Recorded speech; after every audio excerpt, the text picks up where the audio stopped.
कुक्षी के ग्राम चिखलदना में डूब प्रभावितों के पुनर्वास और मूलभूत सुविधाओं की मांगों को लेकर लगातार 7 दिनों से भूख हड़ताल कर रहे मेधा पाटकर और नर्मदा बचाओ आंदोलन को देश भर के जन आंदोलन का समर्थन मिल रहा है। उसी कड़ी में 7वें दिन कांग्रेस पार्टी के नेता पूर्व गृह मंत्री राजपुर बाला बच्चन, बड़वानी विधायक राजेंद्र मंडलोई अनशन स्थल पर पहुंचकर मेधा पाटकर के भूख हड़ताल का समर्थन किया। इस दौरान पत्रकारों से चर्चा में बाला बच्चन ने सरदार सरोवर से डूब प्रभावितों के मुद्दे पर केंद्र और राज्य की सरकारों को जमकर आड़े हाथों लिया। साथ ही पत्रकारों से चर्चा में बाला बच्चन ने कहा कि कांग्रेस पार्टी हमेशा से डूब प्रभावितों और नर्मदा बचाओ आंदोलन के मुद्दों को लेकर संवेदनशील रही है, लेकिन सरकार तो सरकार होती है, क्योंकि 2003 से राज्य भाजपा की सरकार रही है। इस बीच 15 माह हमें सरकार में रहने का मौका मिला, जिससे पार्टी ने डूब प्रभावित क्षेत्र की कुक्षी विधानसभा से सुरेंद्र सिंह बघेल को नर्मदा घाटी विकास निगम का कैबिनेट मंत्री बनाया। मगर हमें समय बहुत कम मिला, पर भी हम अभी 1 जुलाई से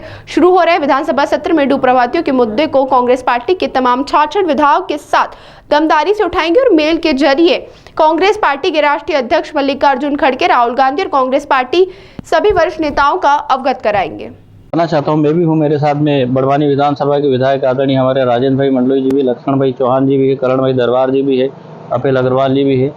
ये आज 7वां दिन हो गया है और बहन जी का जो स्वास्थ्य लगातार बिगड़ता जा रहा है, खराब होता जा रहा है। लेकिन देखिए सरकार को कि एक भी अभी तक शासन प्रशासन की तरफ से उनकी सूद लेने तक नहीं आए हैं। और मैं उनको आगाह करना चाहता हूं शासन प्रशासन को कि अगर मेधा पाटकर जी का और स्वास्थ्य खराब हुआ, स्थिति हालत और अगर बिगड़ी, तो फिर इनको लॉ एंड ऑर्डर चलाने में दिक्कतें आएगी।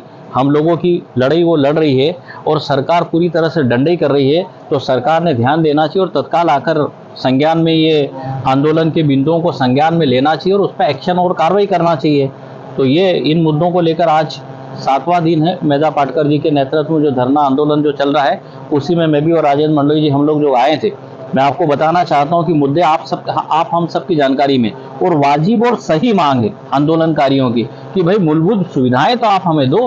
आपने हमारा मकान डुबा दिया, जमीन डुबा दी, गांव डुबा दिए और उसके बाद जो पानी का जो लेवल भरने का है वो आप बढ़ाते जा रहे हो। अभी जो पिछली बार जो बाढ़ आई थी, उन गाँव की स्थितियाँ क्या बन गई थी। और देश के प्रधानमंत्री जी 17 सितंबर को अपना जन्मदिन मनाने के लिए हम पूरे मध्य प्रदेश वासियों को, मैं समझता हूं कि हमको डुबाते जा रहे हैं, हमको खत्म करते जा रहे हैं। तो ये लड़ाई, तो ये आंदोलन और बड़ा रूप लेगा और उग्र रूप धारण करेगा। पहले तत्काल सरकार को आकर उनके स्वास्थ्य का ध्यान देना चाहिए और ये लड़ाई को हम लोग मध्य प्रदेश की विधानसभा में भी कांग्रेस पार्टी के नेतृत्व में हम लोग मध्य प्रदेश की विधानसभा में भी उठाएंगे और सरकार से हम इसका हिसाब मांगेंगे और सरकार ने इस पर मदद और सहयोग करना चाहिए। लेकिन जैसा कि मैंने भी अपने वक्तव्य में, आदरणीय राजेंद्र मंडलोई जी ने भी ये अपने वक्तव्य में अपनी बात को जो बोली है कि ये सरकार बचाने के पक्ष में कम दिखती है, डुबाने के पक्ष में ज़्यादा दिखती है।